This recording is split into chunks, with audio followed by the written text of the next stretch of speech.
en su primer artículo, nos dice que en los Estados Unidos mexicanos todas las personas gozarán de los derechos humanos reconocidos en esta Constitución y en los tratados internacionales del que el Estado mexicano sea parte, así como de las garantías para su protección, cuyo ejercicio no podrá restringirse ni suspenderse, salvo en los casos y bajo las condiciones que esta ley establece.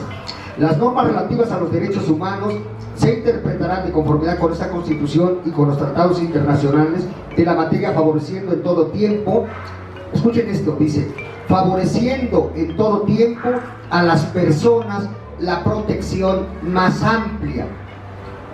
Aquí encierra un principio que se llama principio pro persona, así, pro persona, ese es un principio en latín que quiere decir que de todas las leyes hay que brindarle a la persona la protección más amplia que el derecho proceda.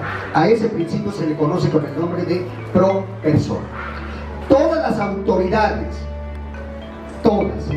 dice, todas las autoridades en el ámbito de sus competencias tienen la obligación de promover, respetar, proteger y garantizar los derechos humanos de conformidad con los principios de universalidad, interdependencia, indivisibilidad, progresividad. En consecuencia, el Estado deberá prevenir, investigar, sancionar y reparar las violaciones a los derechos humanos en los términos que establezca la ley. Bueno, a raíz del artículo primero constitucional, entonces, es que en México ahora se le ha dado prioridad a los derechos humanos. Y entonces, dice aquí este libro que lo editó un doctor, que es el doctor Ricardo Velázquez Cruz, que es un magistrado en este momento de la sala penal, segunda sala penal del Tribunal Superior de Justicia en Puebla, y que me dice lo siguiente: los derechos humanos son derechos inherentes a todos los seres humanos, sin distinción alguna de nacionalidad, lugar de residencia, sexo, origen nacional o étnico, color, religión, lengua o cualquier otra condición.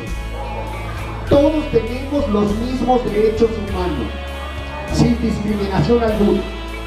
Estos derechos son interrelacionados, interdependientes e indivisibles. Todos los seres humanos nacen libres e iguales en dignidad y derechos. ¿Cuáles son esos derechos? Primero, el derecho a la seguridad jurídica. 2, derecho a la legalidad. Derecho a la igualdad. Derecho a la libertad. Derecho a la integridad y seguridad personal. Derecho a la privacidad. Derecho de petición. Derecho a la propiedad o posesión. Derecho a la vida. Derecho al trato digno. Derecho a la educación. Derecho a la protección de la salud. Derecho al trabajo. Derecho a la vivienda. Derecho a la paz. Derecho al patrimonio. Derecho a la conservación del medio ambiente y derecho al desarrollo. Si ustedes se dan cuenta, son 18 derechos que están consagrados en la Constitución, pero en la práctica no se cumplen. Por ejemplo, en la Suprema Corte se acaba de aprobar, ustedes saben que hace unos días se acaban de aprobar que los que estén enfermos, trabajadores que estén enfermos, ahora podrán ser despedidos. Alguien que ya está enfermo, lo ven como que ya empieza a fallar, afuera. Y entonces ya no tiene la protección constitucional de sus derechos laborales, ¿no? Bueno, pues todavía peor. El que esté enfermo lo van a despedir sin derecho a indemnización. Es una violación gravísima a todos los trabajadores del país, porque de pronto, y eso no es otra cosa más que el modelo económico del que ayer hablaba Fernando Fernández, el invitado. Entonces, ¿qué es lo que sucede? Que este modelo económico neoliberal que nos impusieron desde la época de Miguel de la Madrid, en realidad lo que busca es la privatización de los servicios públicos. Uno de ellos es el derecho a la salud. Bueno, pues ahora lo que pretenden es definitivamente privatizar la salud. Y que ahora poco a poco se acabe el IMSS, se acabe el ISSSTE, y que el que quiera curarse, pues tendrá que contratar su propio seguro particular. El artículo 123 sería al derecho laboral. Pues resulta que hoy, cada día, mire, ese derecho laboral es uno de los derechos sociales. Cuando nuestra Constitución en 1917 se publicó por primera vez el 5 de febrero, entonces fue una de las constituciones, la primera constitución del mundo, no de México, del mundo, que estableció en la Constitución los derechos sociales. Sociales quiere decir de grupos. Y el primer derecho social es el derecho a la educación laica y gratuita para todos. Pero no solamente en la primaria y en la secundaria, o sea, no en el nivel básico, sino el espíritu del constituyente es que la educación debe ser laica y gratuita, pero hasta la universidad. Y ese es un tema que nosotros tenemos que impulsar. 2. El derecho a el trabajo.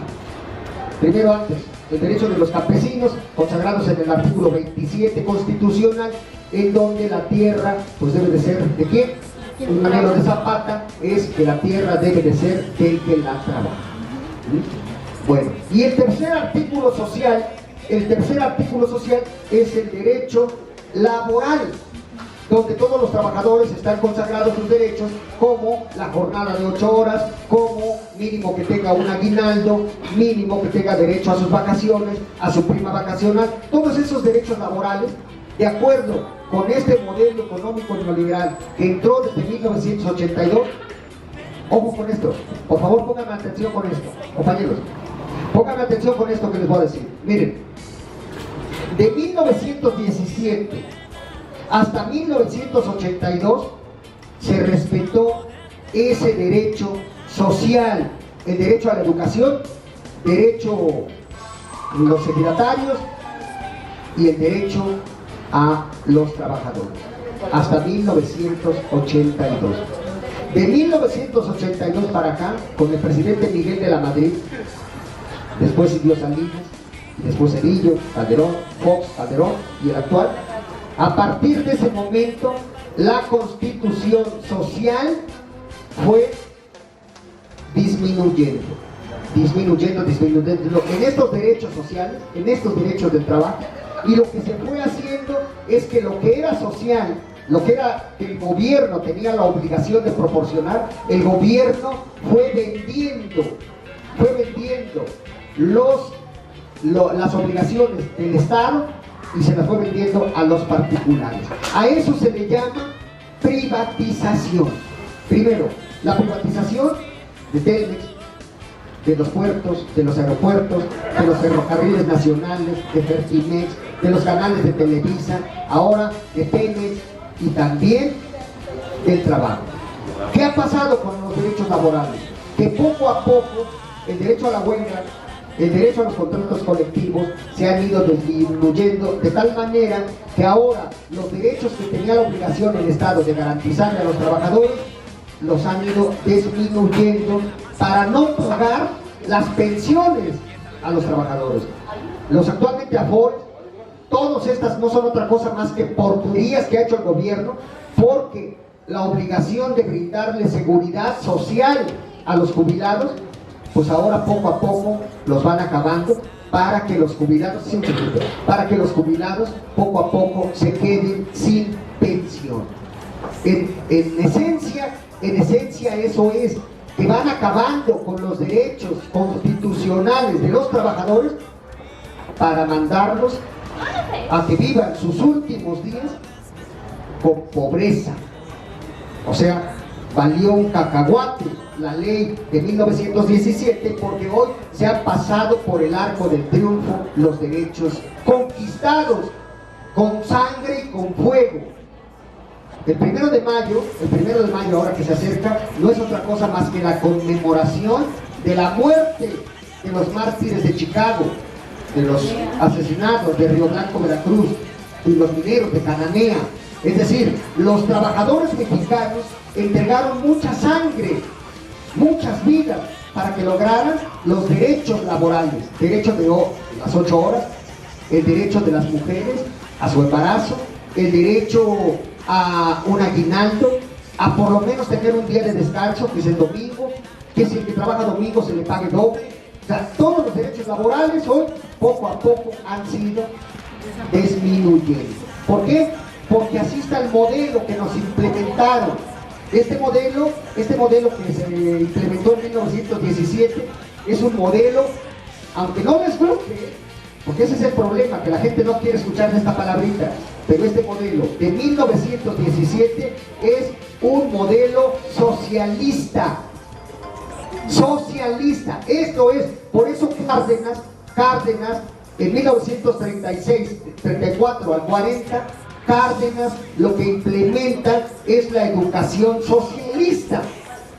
Cárdenas es el primer presidente que llevó la mayoría de escuelas a todo el país. El que implementó las normales rurales, como la de Ayotzinapa, como la de Tenería, como la de Teteles o como la de Amilcingo, y las otras que existen en otros estados de la República, donde lo que Cárdenas quería era socializar la educación.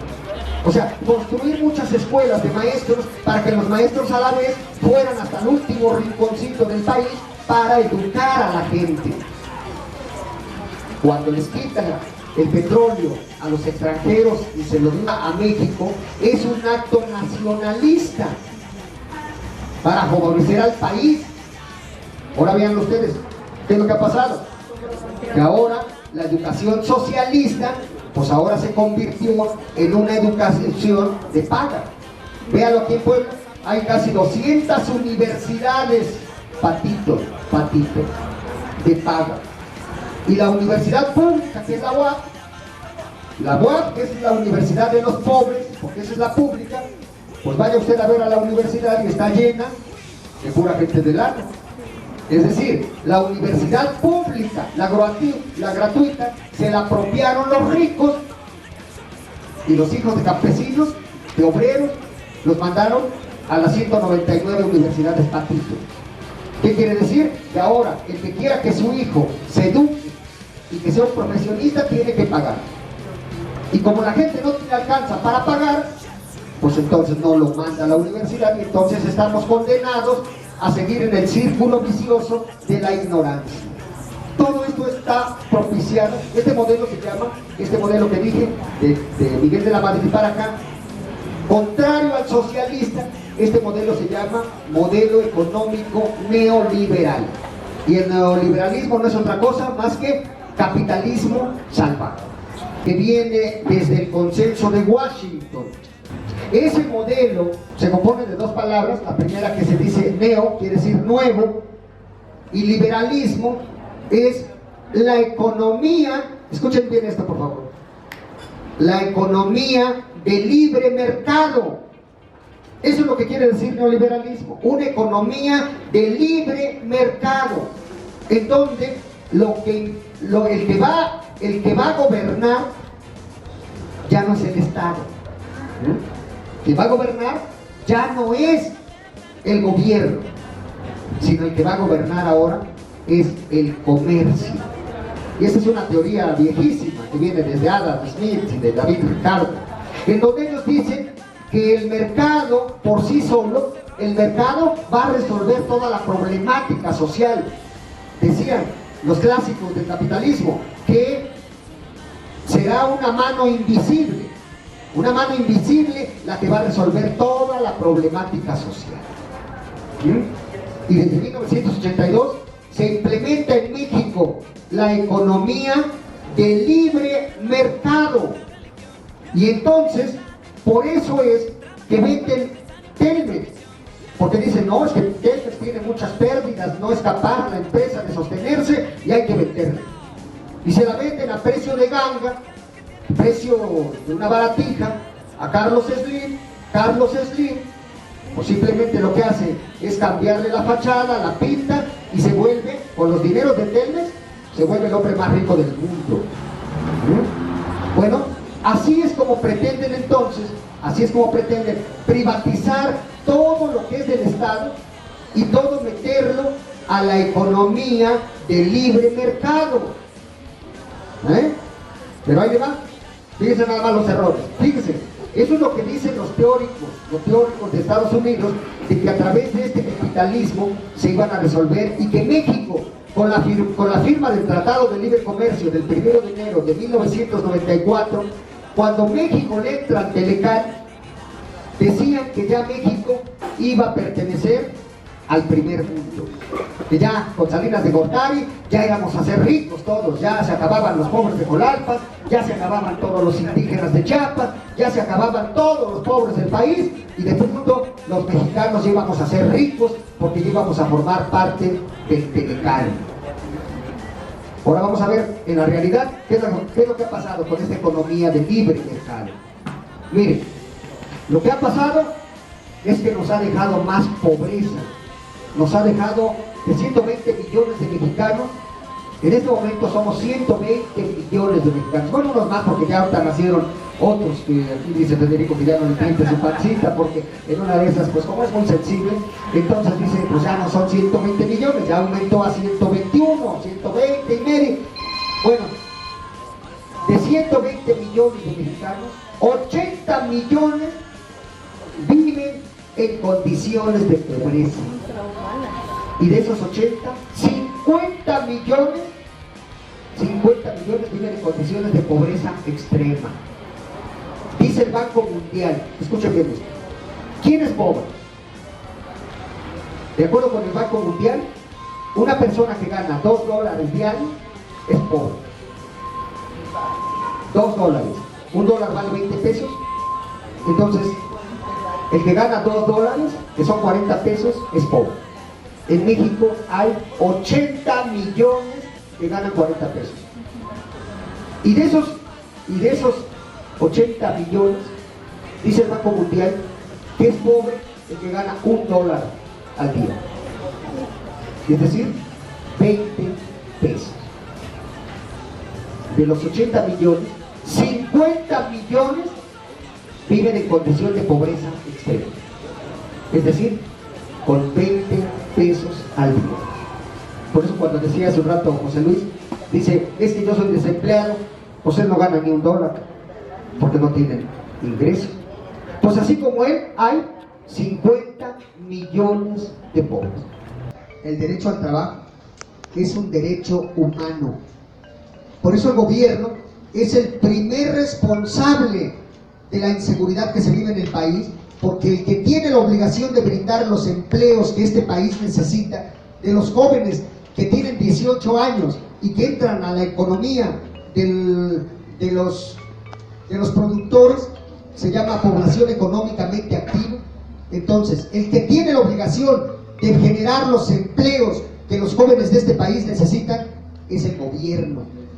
Entonces, cuando el gobierno no genera los empleos necesarios para los miles y miles de jóvenes que entran día con día a la población económicamente activa, por lo tanto, si el gobierno no los genera, pues el joven tiene que buscarle de alguna forma llevar el sustento a su casa, y por eso se meten a la delincuencia, por eso se meten de guachicoleros allá en mi pueblo, por eso la gente se mete a robar el petróleo, porque no tienen empleo, y dicen, es que los chamacos andan ahí robando. Pues claro que van a andar robando, si no hay empleo, solamente están ahí de holgazanes, de huevones, y entonces tienen que buscar una forma. ¿Y qué hacen los de la Mixteca poblana? Precisamente de Colalpa. Pues como no hay empleo, tienen que emigrar hacia los Estados Unidos. Y este gobierno descarado, fíjense, porque es un gobierno cínico, este gobierno descarado, cuando tenía el petróleo era la primera fuente de divisas que recibía el país. O sea, el país se subsistía gracias a los ingresos del petróleo.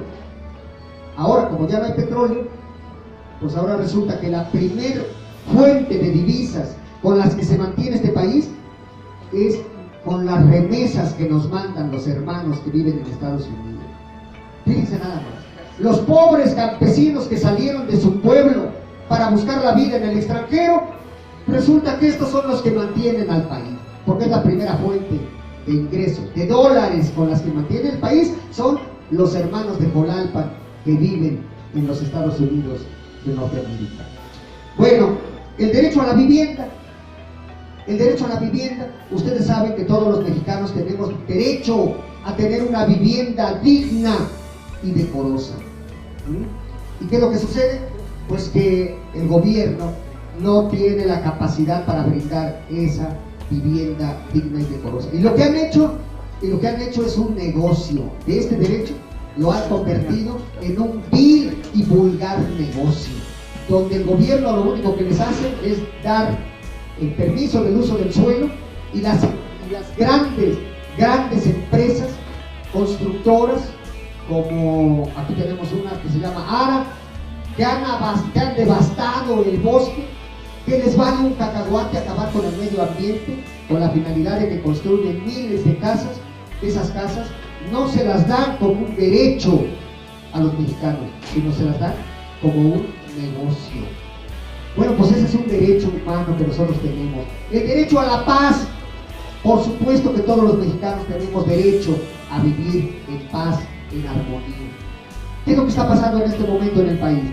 Que la paz, que la tranquilidad, que la estabilidad social se ha quebrantado. Una, por el narcotráfico.